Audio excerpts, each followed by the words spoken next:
Hi everyone, welcome to Cooking with Steph. We're going to check on our starters first and then we're going to do a recipe. So, as you can tell, there's a problem with Helga up there. So this is Frank. This is the gluten-free starter. You can see he rose up to here last night and he's fallen down. We're going to add a little bit of stuff to him. He's got a little bit of hooch in there, a little separation. So we're just going to add a little bit of our gluten-free flour. We're just adding a little bit to feed it, not very much, and we're going to stir it up.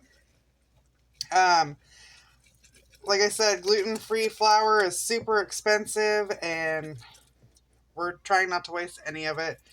I do believe this is like day 4 on this starter, day 4 or 5. I'm not sure. I'd have to go back and look. But we just want to give it a little bit of flour. There's enough separation in it that it's still pretty liquidy. This one is a little different texture because it is gluten-free flour. So we're going to go with that. And we will stick Frank back up on the refrigerator in his spot.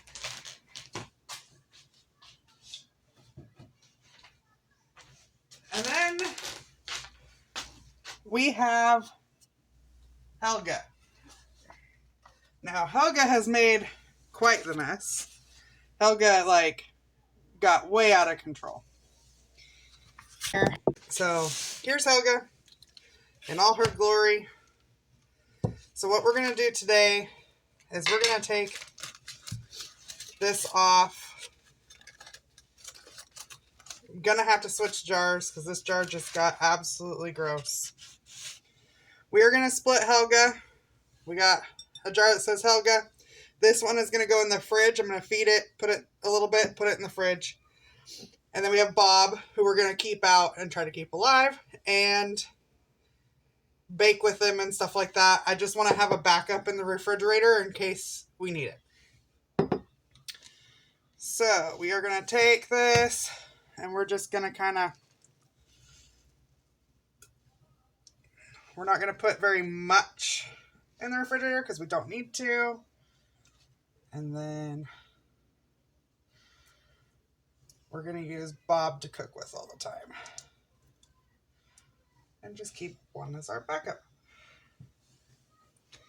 And we're going to clean this jar. So the easiest way I have found to clean our jars is to, I got it on my refrigerator, is to use a pot or a bowl of super hot boiling water and let it soak in there, and then just kind of rub it around and it takes it all off. So we will take care of this jar later.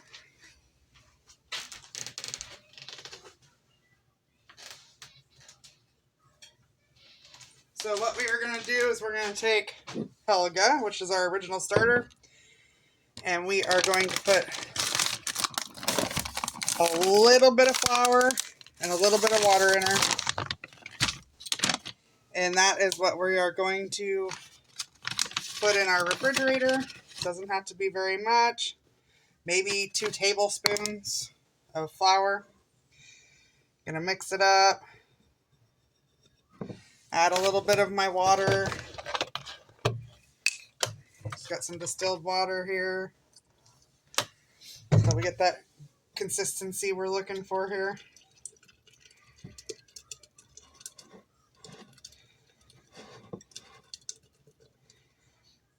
There is that.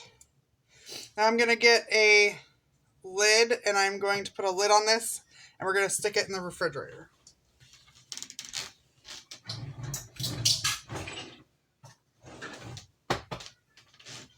So I've got these leak-proof lids that I just got at the store. And I am going to burp this. I'm not going to seal it all the way super tight, just slightly. We're going to put it in the fridge.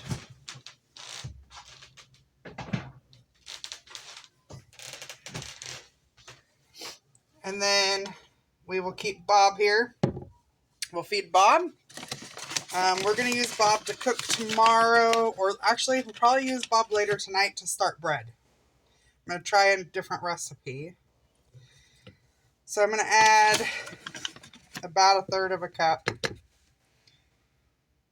I'm thinking, and a little bit of water, and we'll give Bob a good mix.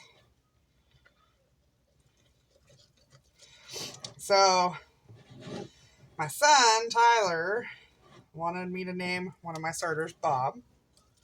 So we're going to keep Bob out.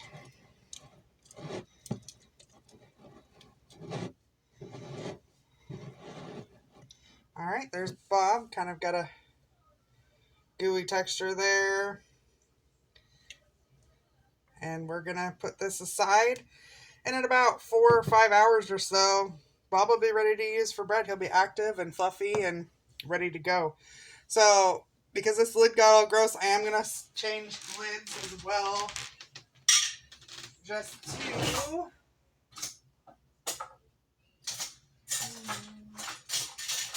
I'm going to do another coffee filter. And I'm just going to set a ring on it like that. I'm not even going to screw it down. So this is Bob. He's going to go on top of the refrigerator, but I got to find something for him to sit on so he doesn't spill out all over my fridge if he gets out of control like Helga did. All right, so we are back. I have all my ingredients measured out to make our bread. We're using Bob, our brother of Helga. We're going to do it a little bit different. I'm going to cut back on the flour by a half a cup and see what the dough looks like. And I measured out my starter a little bit wrong, I think, last time because I was measuring it with an active starter without the bubbles. I need to measure it active starter with the bubbles being 1 cup, so I think I measured it right this time. And if we need to in the morning, we'll add that half a cup of flour back. So I have a stand mixer with the dough attachment, dough hook attachment on it. So we are going to get started. All right, we're going to start with our 1.5 cups of warm water.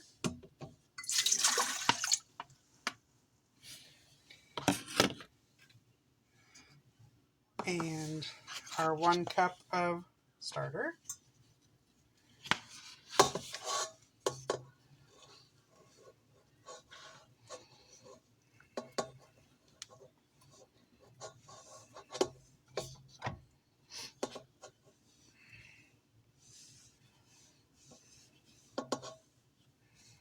But it is like 10:30 at night right now, so I'm going to let this rise on the counter overnight, and instead of a tea towel this time, I'm going to cover it with plastic wrap just to keep the humidity in it and see what happens. All right, and then we have our 2 tablespoons of honey.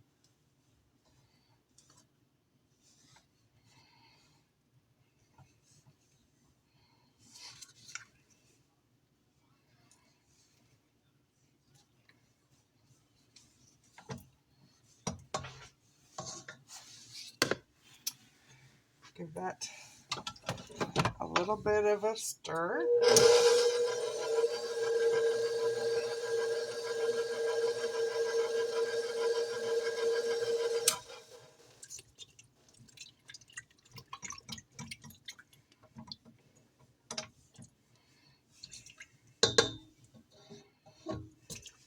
Okay, we're going to add in our 3.5 cups of flour of our 4 cups. So the recipe calls for 4 cups. I'm going to start with 3.5.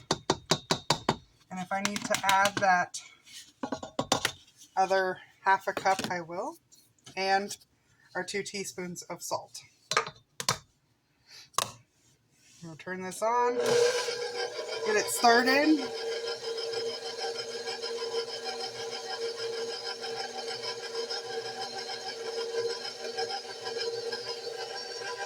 And we'll turn it up just a little bit.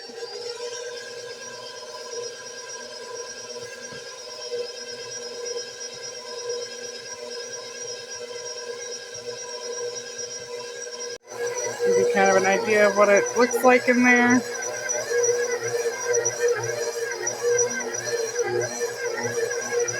Turn it up one more. Alright, it's been about 5 minutes. We're going to check it here. See how it pulls, and it's still tearing a little bit.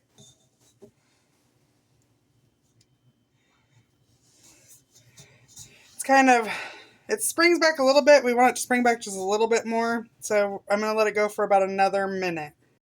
Alright. I'm going to bring this down. I'm going to scrape it off of here. Let me show you kind of what it looks like, what we got going on.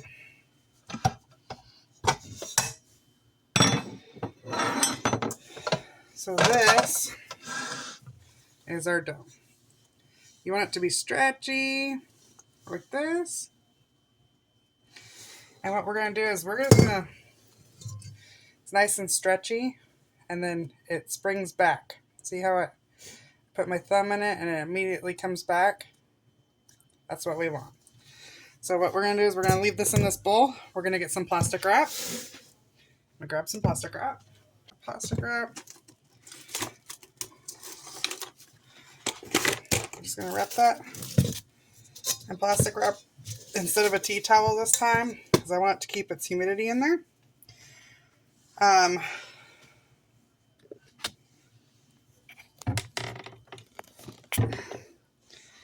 Now you can certainly make sourdough bread with just a bowl and your hands as mixers. I've done it. You can use not a regular whisk, but kind of like a paddle whisk or a wooden spoon to start. And then when you knead it, you can certainly knead it by hand. To knead it by hand, you push it away from you, and then you fold it over and you pull it towards you. So it's like a push out, fold over, pull towards you. And then you turn it, push out, fold over, and then towards you. One of these days I will show you how to knead bread by hand. It takes a lot of arm strength. It's hard for me to do for a long period of time anymore with my shoulder. So that's why I use a stand mixer with the dough attachment, because it does the kneading for me. But you can certainly do it by hand. There's been many a times where I've made bread with just my hands as my mixers. So it can be done. If you'd like a video on how to do it just with your hands, drop me a comment. Let me know. I'll do one. So we're going to let this sit overnight for 8 to 10 hours, and we'll be back in the morning. I did not need that other half a cup of flour. It's great with the 3.5 cups. So we'll see what it looks like in the morning. We'll turn it out on a floured surface. We'll shape it. And instead of slow proofing it in the refrigerator, I want to do kind of it would be a same day bake, but I want to cook it in the morning. So I'm going to ferment it overnight instead of all day. And then once we get it shaped and into a bowl, we will just cover it again with plastic wrap, keep that humidity, and we will let it do its rise for an hour or so in this house. It's pretty warm in here. You could even turn your oven into a proof box by just turning on the light and closing the oven door. The light warms it up in my oven enough that it becomes kind of a proof box. A lot of newer ovens have proof settings, so it'll turn the light on and run the fan just to circulate the air in there. I don't know if my oven has that. I'll have to look, but I do know that I just turned the light on. An hour later, my stuff's doubled in size. So we will get to that tomorrow and see what happens. So I'm going to show you the top of this since it's just been plastic wrapped. It's already forming the humidity on the top. Now with the tea towel, it soaks up that humidity. And I think that's where we went wrong, is our dough ended up dense and kind of dry. So we're going to try this. And a half a cup of flour less. So fingers crossed that it works and it's not so dense and it's nice and fluffy and airy and light. So I will see you in the morning. All right, everyone. It is morning. It has been like 9 hours that the dough's been rising. We've got a well-floured surface. We're going to turn it out. It is doubled in size. So here it is. Turn it out.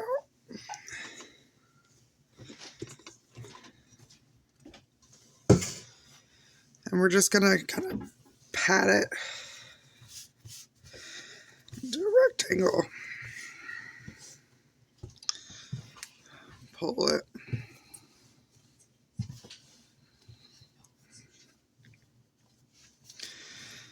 I'm going to roll it out.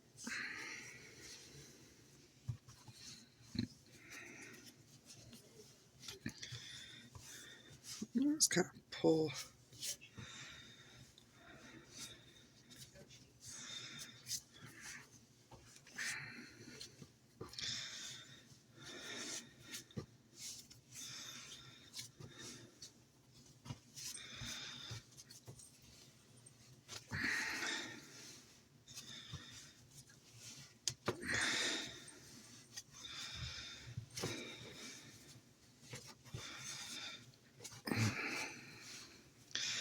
And usually you would put it seam side up, but I rise mine on its final rise seam side down.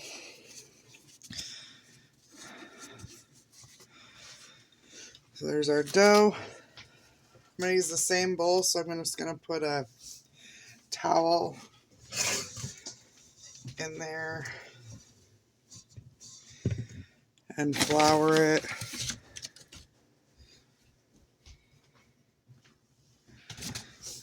I don't know, I'll put it seam side up and we'll see what happens. We'll just cover it up and let it rise for an hour, and then we'll bake it. All right, our oven is preheated. We are going to turn out our dough onto this right here.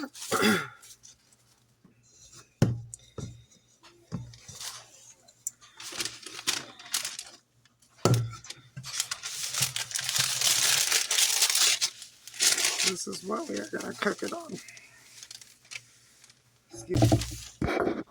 We're going to score the top of our loaf.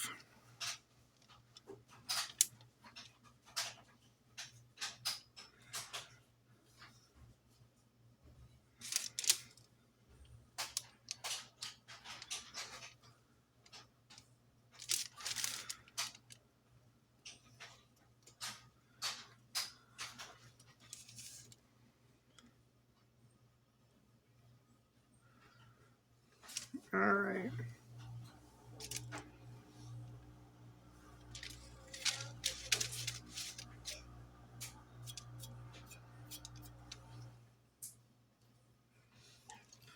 All right, we're going to put this in our hot Dutch oven, so I'm going to set this aside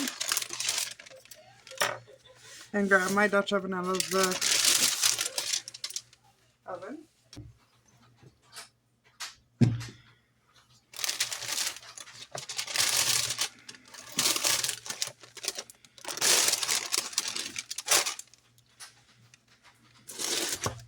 All right, we're going to put this in our oven for 38 minutes with the lid on. We're going to take the lid off and bake it for another 5 to 7 minutes.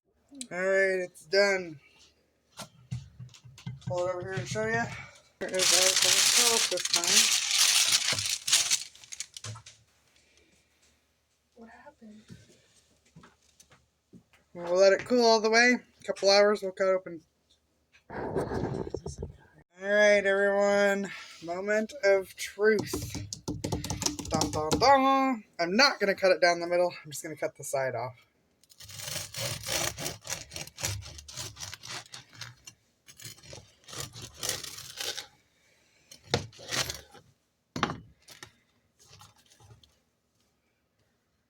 I don't know.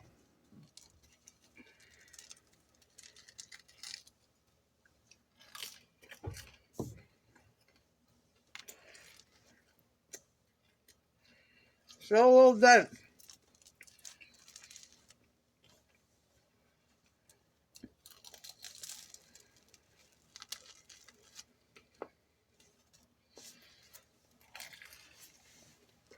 It's a little bit better. Better.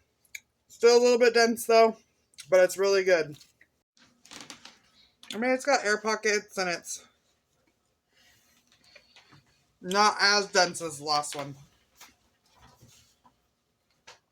But it is very good. Those ones are a little bit gummy. That's the dense part. And crusty bread like this is supposed to be chewy. So, but it is delicious. I'm gonna do some digging around, see if I can find another recipe to try until we get the recipe that works the best. This is definitely better than the last loaf though. If you have any suggestions or want to see me make another one, drop a comment below. And until then, bye friends. Like and subscribe.